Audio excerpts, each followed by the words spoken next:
ladies and gents. Oh, he's got a flash on. Have I? You have? And a very, very pretty song. Thank you. Oh, hello. Oh, that's a bit awkward, isn't it? There we go. But I just need to ask Sam as well quickly, if you weren't fingering my mum, who was? It must have been one of us, and I was busy that day.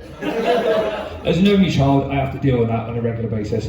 Anyway, how are we all, guys? We all good? Lovely. Oh, it's like Bruce Forsyth. Price is right. Just want to check quickly in here so I can get the demographic of the room. Can anyone born before 1993 give me a shout? You two. Fucking, did you have to stay over an extra night because you're off your face on drugs? I said before 1993. Woo. Yeah, okay. Really? So, guys, I was hoping that you would help me out here, because I turned 40 this year, and it's made me fucking angry about everything. Especially this time of year as well with Christmas, it's really winding me up. The technology that's out nowadays, it freaks me the fuck out. Right, I think 1993, that's why I asked, was where everything changed. Do we know why? Why? Pardon? Did you just go, what? I thought that's a response to his last joke. It was the invention or the delivery of home dial-up broadband. See, you weren't born after 1993 because you remember that. Do you remember the noise it made? What was it? Fucking, you made even dial-up internet sound dull as fuck there. The dial-up internet was having a stroke. Fuck it. Can we all, who remembers dial-up broadband, can we all give the noise it made? Fuck it. Anyway, it changed the way we look at the world, doesn't it? Information was instant then. It was instant. But also as well, changed my masturbation habit. Because before 1993, I used to have to go to school, save up my dinner money, and buy a jazz mag. And those that are older remember the word fucking jazz mag, don't you? From a guy at school. Now, saying a guy makes it sound very, very weird. I'm from Swindon, so it could happen. But it was from a kid at school. So we used to save our money up and buy a porno mag from the kid at school. Now, I left school in 96, 97, I can't remember, that's how old I am. But it begs a lot of questions, doesn't it? One, how much porn did this guy's dad have that it went unnoticed? Because there were a lot of us buying porn for a fucking long time. Ridiculous.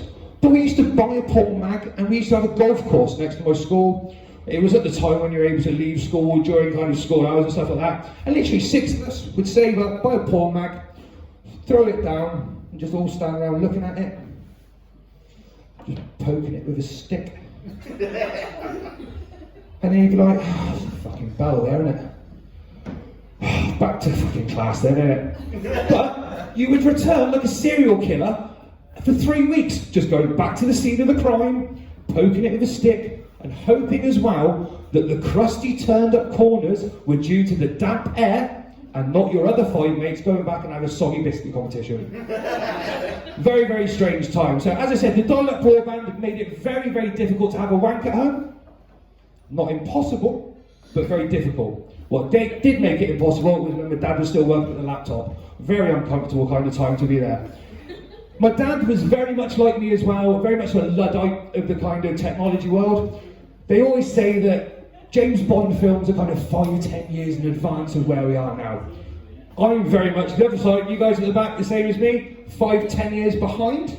Yeah. At least the last couple of years, as I said, just turned 40. I've got a pair of AirPods and a fucking Apple Watch. I'm walking around thinking I'm fucking Iron Man all of a sudden. I'm just like, I'll dive into it, we'll just book an appointment on that one. It's absolutely gorgeous. My dad said to me, he was like, anything this needs to worth being known is written down on a fucking cigarette packet. I was like, lovely. The irony in that is my dad died of cancer, so the only thing written on the cigarette packet was the only thing he never fucking listened to. You can laugh at that. I had to break that joke to my mum for the first time the other day, and she literally, I was shitting myself, and we'll talk about all the drugs and everything I've done in the world, mentioned a joke about my dad, and then literally my mum went, oh, we'd fucking love that. Beautiful, beautiful. That's the type of woman that I live with. But I don't live with her, I don't live with my mum. Sam does, he's fingering. Yeah. So I think that changed the way that we look at things. I think the next thing was like 2001 was the iPod. Like the iPod just blew everyone. There's a nod at the back there, isn't it? Did you used to have the Discman before that? Yeah. Anyone here used to have a Discman? Literally just the two old people that have stayed here for a day to be called out on how old they are in front of a room of young people. So anyway, for the people that don't know, the Discman was it's fucking shit, let's be honest with it. But you used to have to walk around, like if anyone here at work is a waiter or a bar person or... No? I was going to say, you fucking said the last thing you did, I was hoping you fucking come out, right? But you used to have to walk around like a train. You couldn't fucking jog it anywhere, otherwise it would skip and you'd be fucking in all sorts of problems. But they used to have this thing called anti-jog technology, which basically meant stand still, don't move, and listen to your fucking music and you'll be alright. Do you remember that, guys? Now we're going to show how old they are. Bet you remember the Walkman as well, didn't you? Yeah. The Walkman was a fucking work of art. Anyone remember that Bruno Mars video where he gets all like the tape out and he starts doing all the drawings? You can tell none of you are alive when that happened, because when it did happen it was fucking annoying. You'd have to get a pencil and just fucking wind it back in for ages. But what you knew, and this is showing how old I am, is that with the tape, you knew exactly that you knew the album off by fucking heart. That you would literally play the song, you'd stop it halfway through a song, nod in, turn it over, and you were exactly the start of the song you love. That's when you knew an album. A lot of people here are looking at me and they're just like, what tape player? We haven't got digital. But you all got smartphones, yeah? All got smartphones? Yeah! I thought it was you, the ventriloquist done me again then. I was like, you've thrown your voice brilliantly there. But yeah, so smartphones came out and then, that was about 2004, 2005.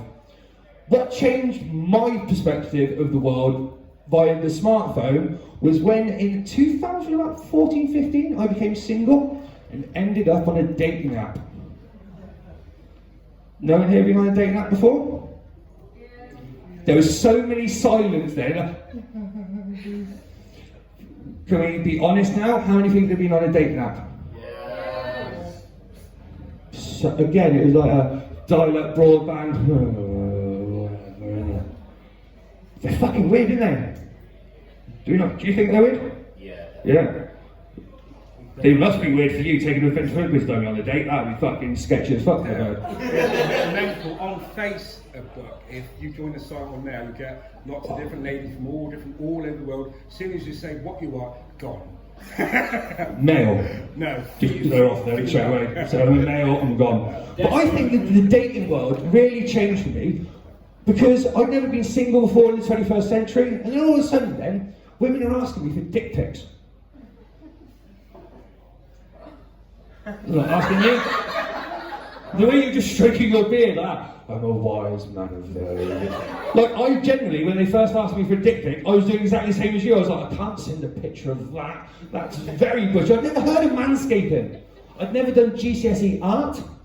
I'd never heard of, like, dealing with things in light and shadow to make them look bigger and things like that. It was ridiculous. I'd literally gone to the extremes of, do you know when everyone knows about deepfake? And stuff like that, deepfaking someone's face. I'd done that for a 50p and a 20p, just so I could have a 20p that looked like a 50p that just made my dick look bigger. It was a ridiculous stage to be in. But then I turned around and then I was like, there can't be, there's got to be women out there that have literally just got a fucking photo album on their phone of cock. Just endless stream, oh that sounds horrible, doesn't it? An endless stream of cock. That sounds ridiculous. But then I spoke to a couple of my girlfriends and my missus at the moment, and I started to think about writing and think about dick pics. And she went, oh, fucking, literally, albums full of them. And it turned out it was like a Littlewood catalogue of cock. They're literally just streaming through, just showing their friends and just going, like a colour chart, just going around these guys and just going, oh, you got anything a little bit bigger? Anything in black? It's like, oh, fucking really? We're doing that. Oh, she's really allowed, isn't it? No? Again, honestly then, have you got a group chat with all your mates with cocks in them? Me? Yeah. No. You don't want to share that with your friends. I don't want to see it myself.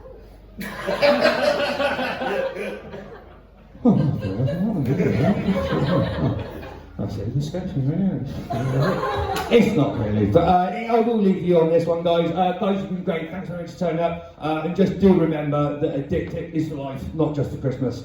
Merry Christmas, guys. Enjoy yourselves every 2 days.